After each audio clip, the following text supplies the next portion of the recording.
ಇರಾನ್ಗೆ ನೂತನ ಸುಪ್ರೀಂ ನಾಯಕನ ನೇಮಕ. ಇರಾನ್ ಸುಪ್ರೀಂ ನಾಯಕ ಮುಸ್ತಫಾ ಖಮೇನಿ, ಅಯತುಲ್ಲಾ ಅಲಿ ಖಮೇನಿ ಪುತ್ರ ಮುಸ್ತಫಾ ಖಮೇನಿಯನ್ನ ನೂತನ ನಾಯಕನನ್ನಾಗಿ ನೇಮಕ ಮಾಡಲಾಗಿದೆ. ಸುಪ್ರೀಂ ಲೀಡರ್ ಅನ್ನಾಗಿ ನೇಮಕ ಮಾಡಲಾಗಿದೆ. ಅಯತುಲ್ಲಾ ಅನ್ನೋದು ಪೋಸ್ಟ್, ಅದು ಆ ಪೋಸ್ಟ್ಗೆ ಇದೀಗ ಮುಸ್ತಫಾ ಖಮೇನಿಯನ್ನ ನೇಮಕ ಮಾಡಲಾಗಿದೆ. ಖಮೇನಿ ರೆಜೀಮ್ ಅಂದ್ರೆ ಈ ಖಮೇನಿ ವಂಶಸ್ತ್ರ ಆಳ್ವಿಕೆನ ಕೊನೆ ಮಾಡಬೇಕು ಅಂತ ಅಮೆರಿಕ ಜಿದ್ದು ಹಿಡಿದು ಕೂತಿದೆ. ಆದರೆ ಇರಾನ್ ಯಾವುದೇ ಕಾರಣಕ್ಕೂ ನಾವು ಆಡಳಿತದಲ್ಲಿ ಬದಲಾವಣೆ ಇಲ್ಲ ಅಂತ ಅತ್ಯಂತ ಸ್ಪಷ್ಟವಾಗಿ ಹೇಳಿದೆ. ಧರ್ಮನಿಷ್ಠರಾಗಿರ್ತಕ್ಕಂಥ, ಇಸ್ಲಾಂಗೆ ನಿಷ್ಠರಾಗಿರ್ತಕ್ಕಂಥ ಮತ್ತು ಕಡು ಸಂಪ್ರದಾಯವಾದಿಗಳಾಗಿರ್ತಕ್ಕಂಥ ಖಮೇನಿ ಆಡಳಿತವನ್ನ ಮುಗಿಸಬೇಕು ಅಂತ. ಯಾಕಂತಂದ್ರೆ ಆ ಕಾಲದಲ್ಲಿ ಅತ್ಯಂತ ಹೆಚ್ಚು ಪರಮಾಣು ಸಂಗ್ರಹ, ಅಣ್ವಸ್ತ್ರಗಳನ್ನ ತಯಾರು ಮಾಡುವಂಥದ್ದು ಮತ್ತು ಅತ್ಯಂತ ಹೆಚ್ಚು ಭಯೋತ್ಪಾದಕ ಗ್ರೂಪ್ಗಳನ್ನ ಬೆಳೆಸುವಂಥದ್ದು ಇವೆಲ್ಲವೂ ಕೂಡ ಆಯಿತು. ವಿಶ್ವಶಾಂತಿಗೆ ಇವೆಲ್ಲವೂ ಧಕ್ಕೆ. ಹಾಗಾಗಿ ಖಮೇನಿ ಆಡಳಿತವನ್ನ ಮುಗಿಸಬೇಕು ಅಂತ ಅಮೆರಿಕ ಹೇಳ್ತಾ ಇರ್ತಕ್ಕಂಥದ್ದು. ಇಸ್ರೇಲ್ ಕೂಡ ತನ್ನ ನೆರೆಯ ರಾಷ್ಟ್ರ, ತನಗೆ ಅಸ್ತಿತ್ವಕ್ಕೆ ಧಕ್ಕೆ ಇದು, ಹಾಗಾಗಿ ಇದನ್ನು ಮುಗಿಸಬೇಕು ಅಂತ.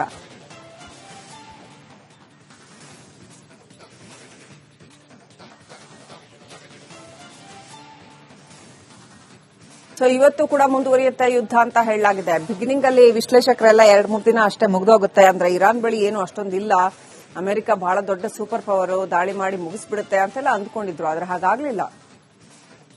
ಇರಾನ್ ತನ್ನೆಲ್ಲಾ ಬಲವನ್ನ ಒಗ್ಗೂಡಿಸಿಕೊಂಡು ಫೈಟ್ ಮಾಡ್ತಾ ಇದೆ ಮತ್ತು ಇರಾನ್ ಇಷ್ಟು ದೀರ್ಘಕಾಲ ಫೈಟ್ ಮಾಡತ್ತೆ ಅಂತ ಯಾರು ನಿರೀಕ್ಷೆ ಮಾಡಿರಲಿಲ್ಲ.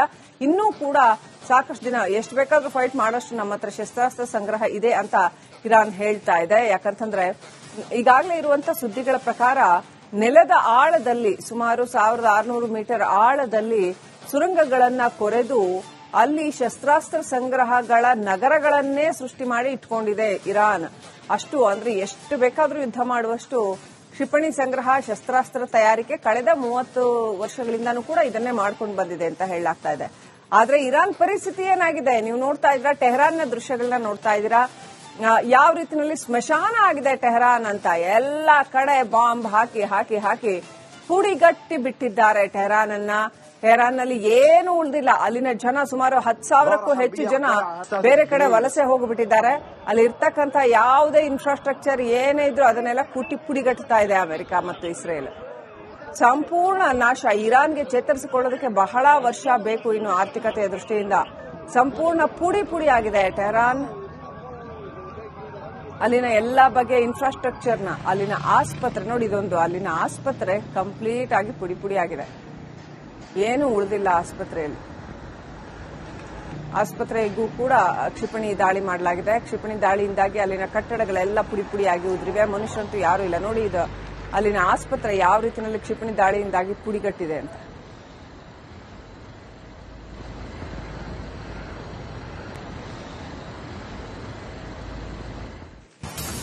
ಇರಾನ್ಗೆ ನೂತನ ಸುಪ್ರೀಂ ನಾಯಕನ ನೇಮಕ. ಇರಾನ್ ಸುಪ್ರೀಂ ನಾಯಕ ಮುಸ್ತಫಾ ಖಮೇನಿ, ಅಯತುಲ್ಲಾ ಅಲಿ ಖಮೇನಿ ಪುತ್ರ ಮುಸ್ತಫಾ ಖಮೇನಿಯನ್ನ ನೂತನ ನಾಯಕನನ್ನಾಗಿ ನೇಮಕ ಮಾಡಲಾಗಿದೆ. ಸುಪ್ರೀಂ ಲೀಡರ್ ಅನ್ನಾಗಿ ನೇಮಕ ಮಾಡಲಾಗಿದೆ. ಅಯತುಲ್ಲಾ ಅನ್ನೋದು ಪೋಸ್ಟ್, ಅದು ಆ ಪೋಸ್ಟ್ಗೆ ಇದೀಗ ಮುಸ್ತಫಾ ಖಮೇನಿಯನ್ನ ನೇಮಕ ಮಾಡಲಾಗಿದೆ. ಖಮೇನಿ ರೆಜೀಮ್ ಅಂದ್ರೆ ಈ ಖಮೇನಿ ವಂಶಸ್ತ್ರ ಆಳ್ವಿಕೆನ ಕೊನೆ ಮಾಡಬೇಕು ಅಂತ ಅಮೆರಿಕ ಜಿದ್ದು ಹಿಡಿದು ಕೂತಿದೆ. ಆದ್ರೆ ಇರಾನ್ ಯಾವುದೇ ಕಾರಣಕ್ಕೂ ನಾವು ಆಡಳಿತದಲ್ಲಿ ಬದಲಾವಣೆ ಇಲ್ಲ ಅಂತ ಅತ್ಯಂತ ಸ್ಪಷ್ಟವಾಗಿ ಹೇಳಿದೆ. ಧರ್ಮನಿಷ್ಠರಾಗಿರ್ತಕ್ಕಂಥ, ಇಸ್ಲಾಂಗೆ ನಿಷ್ಠರಾಗಿರ್ತಕ್ಕಂಥ ಮತ್ತು ಕಡು ಸಂಪ್ರದಾಯವಾದಿಗಳಾಗಿರ್ತಕ್ಕಂಥ ಖಮೇನಿ ಆಡಳಿತವನ್ನ ಮುಗಿಸಬೇಕು ಅಂತ. ಯಾಕಂತಂದ್ರೆ ಆ ಕಾಲದಲ್ಲಿ ಅತ್ಯಂತ ಹೆಚ್ಚು ಪರಮಾಣು ಸಂಗ್ರಹ, ಅಣ್ವಸ್ತ್ರಗಳನ್ನ ತಯಾರು ಮಾಡುವಂಥದ್ದು ಮತ್ತು ಅತ್ಯಂತ ಹೆಚ್ಚು ಭಯೋತ್ಪಾದಕ ಗ್ರೂಪ್ಗಳನ್ನ ಬೆಳೆಸುವಂಥದ್ದು ಇವೆಲ್ಲವೂ ಕೂಡ ಆಯಿತು. ವಿಶ್ವಶಾಂತಿಗೆ ಇವೆಲ್ಲವೂ ಧಕ್ಕೆ. ಹಾಗಾಗಿ ಖಮೇನಿ ಆಡಳಿತವನ್ನ ಮುಗಿಸಬೇಕು ಅಂತ ಅಮೆರಿಕ ಹೇಳ್ತಾ ಇರ್ತಕ್ಕಂಥದ್ದು. ಇಸ್ರೇಲ್ ಕೂಡ ತನ್ನ ನೆರೆಯ ರಾಷ್ಟ್ರ, ತನಗೆ ಅಸ್ತಿತ್ವಕ್ಕೆ ಧಕ್ಕೆ ಇದು, ಹಾಗಾಗಿ ಇದನ್ನು ಮುಗಿಸಬೇಕು ಅಂತ.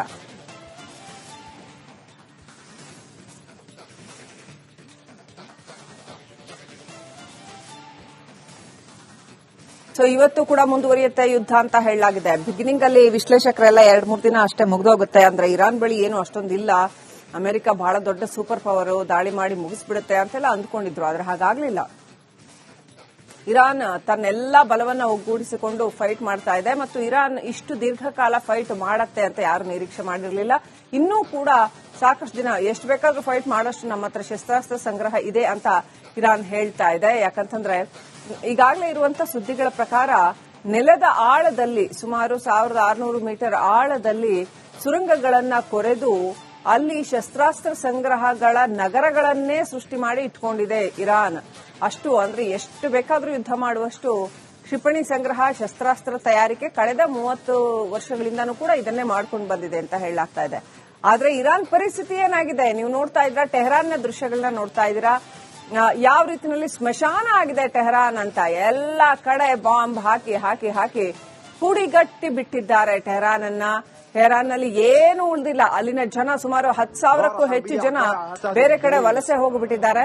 ಅಲ್ಲಿ ಇರ್ತಕ್ಕಂಥ ಯಾವುದೇ ಇನ್ಫ್ರಾಸ್ಟ್ರಕ್ಚರ್ ಏನೇ ಇದ್ರು ಅದನ್ನೆಲ್ಲ ಪುಡಿಗಟ್ಟುತ್ತಾ ಇದೆ ಅಮೆರಿಕ ಮತ್ತು ಇಸ್ರೇಲ್. ಸಂಪೂರ್ಣ ನಾಶ. ಇರಾನ್ಗೆ ಚೇತರಿಸಿಕೊಳ್ಳೋದಕ್ಕೆ ಬಹಳ ವರ್ಷ ಬೇಕು ಇನ್ನು ಆರ್ಥಿಕತೆಯ ದೃಷ್ಟಿಯಿಂದ. ಸಂಪೂರ್ಣ ಪುಡಿ ಆಗಿದೆ ಟೆಹರಾನ್. ಅಲ್ಲಿನ ಎಲ್ಲಾ ಬಗೆಯ ಇನ್ಫ್ರಾಸ್ಟ್ರಕ್ಚರ್ನ, ಅಲ್ಲಿನ ಆಸ್ಪತ್ರೆ ನೋಡಿ, ಇದೊಂದು ಅಲ್ಲಿನ ಆಸ್ಪತ್ರೆ ಕಂಪ್ಲೀಟ್ ಆಗಿ ಪುಡಿ ಆಗಿದೆ. ಏನು ಉಳಿದಿಲ್ಲ ಆಸ್ಪತ್ರೆಯಲ್ಲಿ. ಆಸ್ಪತ್ರೆಗೂ ಕೂಡ ಕ್ಷಿಪಣಿ ದಾಳಿ ಮಾಡಲಾಗಿದೆ. ಕ್ಷಿಪಣಿ ದಾಳಿಯಿಂದಾಗಿ ಅಲ್ಲಿನ ಕಟ್ಟಡಗಳೆಲ್ಲ ಪುಡಿಯಾಗಿ ಉದುರಿವೆ. ಮನುಷ್ಯರಂತೂ ಯಾರು ಇಲ್ಲ. ನೋಡಿ, ಇದು ಅಲ್ಲಿನ ಆಸ್ಪತ್ರೆ ಯಾವ ರೀತಿಯಲ್ಲಿ ಕ್ಷಿಪಣಿ ದಾಳಿಯಿಂದಾಗಿ ಪುಡಿಗಟ್ಟಿದೆ ಅಂತ.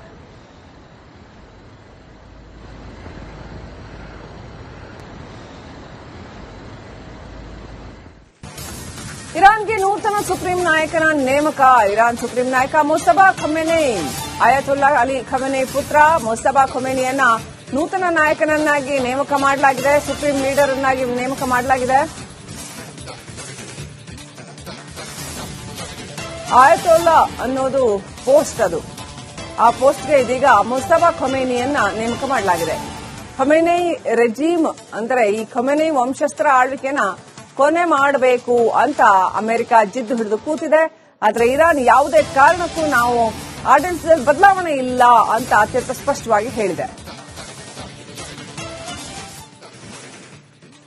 ಧರ್ಮನಿಷ್ಠರಾಗಿರ್ತಕ್ಕಂಥ, ಇಸ್ಲಾಂಗೆ ನಿಷ್ಠರಾಗಿರ್ತಕ್ಕಂಥ ಮತ್ತು ಕಡು ಸಂಪ್ರದಾಯವಾದಿಗಳಾಗಿರ್ತಕ್ಕಂಥ ಖೊಮೇನಿ ಆಡಳಿತವನ್ನ ಮುಗಿಸಬೇಕು ಅಂತ. ಯಾಕಂತಂದ್ರೆ ಆ ಕಾಲದಲ್ಲಿ ಅತ್ಯಂತ ಹೆಚ್ಚು ಪರಮಾಣು ಸಂಗ್ರಹ, ಅಣ್ವಸ್ತ್ರಗಳನ್ನ ತಯಾರು ಮಾಡುವಂಥದ್ದು ಮತ್ತು ಅತ್ಯಂತ ಹೆಚ್ಚು ಭಯೋತ್ಪಾದಕ ಗ್ರೂಪ್ಗಳನ್ನ ಬೆಳೆಸುವಂಥದ್ದು ಇವೆಲ್ಲವೂ ಕೂಡ ಆಯಿತು. ವಿಶ್ವಶಾಂತಿಗೆ ಇವೆಲ್ಲವೂ ಧಕ್ಕೆ. ಹಾಗಾಗಿ ಖೊಮೇನಿ ಆಡಳಿತವನ್ನ ಮುಗಿಸಬೇಕು ಅಂತ ಅಮೆರಿಕ ಹೇಳ್ತಾ ಇರ್ತಕ್ಕಂಥದ್ದು. ಇಸ್ರೇಲ್ ಕೂಡ ತನ್ನ ನೆರೆಯ ರಾಷ್ಟ್ರ, ತನಗೆ ಅಸ್ತಿತ್ವಕ್ಕೆ ಧಕ್ಕೆ ಇದು, ಹಾಗಾಗಿ ಇದನ್ನು ಮುಗಿಸಬೇಕು ಅಂತ.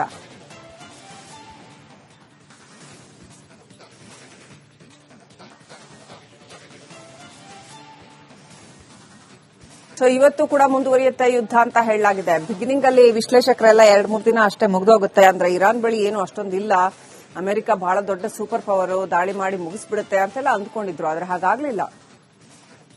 ಇರಾನ್ ತನ್ನೆಲ್ಲ ಬಲವನ್ನ ಒಗ್ಗೂಡಿಸಿಕೊಂಡು ಫೈಟ್ ಮಾಡ್ತಾ ಇದೆ ಮತ್ತು ಇರಾನ್ ಇಷ್ಟು ದೀರ್ಘಕಾಲ ಫೈಟ್ ಮಾಡತ್ತೆ ಅಂತ ಯಾರು ನಿರೀಕ್ಷೆ ಮಾಡಿರಲಿಲ್ಲ. ಇನ್ನೂ ಕೂಡ ಸಾಕಷ್ಟು ದಿನ ಎಷ್ಟು ಬೇಕಾದ್ರೂ ಫೈಟ್ ಮಾಡೋಷ್ಟು ನಮ್ಮ ಹತ್ರ ಶಸ್ತ್ರಾಸ್ತ್ರ ಸಂಗ್ರಹ ಇದೆ ಅಂತ ಇರಾನ್ ಹೇಳ್ತಾ ಇದೆ. ಯಾಕಂತಂದ್ರೆ ಈಗಾಗಲೇ ಇರುವಂತಹ ಸುದ್ದಿಗಳ ಪ್ರಕಾರ ನೆಲದ ಆಳದಲ್ಲಿ ಸುಮಾರು 1600 ಮೀಟರ್ ಆಳದಲ್ಲಿ ಸುರಂಗಗಳನ್ನ ಕೊರೆದು ಅಲ್ಲಿ ಶಸ್ತ್ರಾಸ್ತ್ರ ಸಂಗ್ರಹಗಳ ನಗರಗಳನ್ನೇ ಸೃಷ್ಟಿ ಮಾಡಿ ಇಟ್ಕೊಂಡಿದೆ ಇರಾನ್. ಅಷ್ಟು ಅಂದ್ರೆ ಎಷ್ಟು ಬೇಕಾದ್ರೂ ಯುದ್ಧ ಮಾಡುವಷ್ಟು ಕ್ಷಿಪಣಿ ಸಂಗ್ರಹ, ಶಸ್ತ್ರಾಸ್ತ್ರ ತಯಾರಿಕೆ ಕಳೆದ 30 ವರ್ಷಗಳಿಂದನೂ ಕೂಡ ಇದನ್ನೇ ಮಾಡ್ಕೊಂಡು ಬಂದಿದೆ ಅಂತ ಹೇಳಲಾಗ್ತಾ ಇದೆ. ಆದ್ರೆ ಇರಾನ್ ಪರಿಸ್ಥಿತಿ ಏನಾಗಿದೆ ನೀವು ನೋಡ್ತಾ ಇದ್ದೀರಾ, ಟೆಹರಾನ್ನ ದೃಶ್ಯಗಳನ್ನ ನೋಡ್ತಾ ಇದ್ದೀರಾ. ಯಾವ ರೀತಿಯಲ್ಲಿ ಸ್ಮಶಾನ ಆಗಿದೆ ಟೆಹರಾನ್ ಅಂತ. ಎಲ್ಲ ಕಡೆ ಬಾಂಬ್ ಹಾಕಿ ಹಾಕಿ ಹಾಕಿ ಪುಡಿಗಟ್ಟಿ ಬಿಟ್ಟಿದ್ದಾರೆ ಟೆಹರಾನ್ನಲ್ಲಿ ಏನು ಉಳಿದಿಲ್ಲ. ಅಲ್ಲಿನ ಜನ ಸುಮಾರು 10,000ಕ್ಕೂ ಹೆಚ್ಚು ಜನ ಬೇರೆ ಕಡೆ ವಲಸೆ ಹೋಗಿಬಿಟ್ಟಿದ್ದಾರೆ. ಅಲ್ಲಿ ಇರ್ತಕ್ಕಂಥ ಯಾವುದೇ ಇನ್ಫ್ರಾಸ್ಟ್ರಕ್ಚರ್ ಏನೇ ಇದ್ರು ಅದನ್ನೆಲ್ಲ ಪುಡಿಗಟ್ಟುತ್ತಾ ಇದೆ ಅಮೆರಿಕ ಮತ್ತು ಇಸ್ರೇಲ್. ಸಂಪೂರ್ಣ ನಾಶ. ಇರಾನ್ಗೆ ಚೇತರಿಸಿಕೊಳ್ಳೋದಕ್ಕೆ ಬಹಳ ವರ್ಷ ಬೇಕು ಇನ್ನು ಆರ್ಥಿಕತೆಯ ದೃಷ್ಟಿಯಿಂದ. ಸಂಪೂರ್ಣ ಪುಡಿ ಆಗಿದೆ ಟೆಹರಾನ್.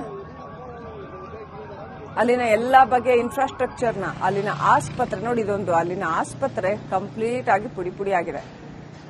ಏನು ಉಳಿದಿಲ್ಲ ಆಸ್ಪತ್ರೆಯಲ್ಲಿ.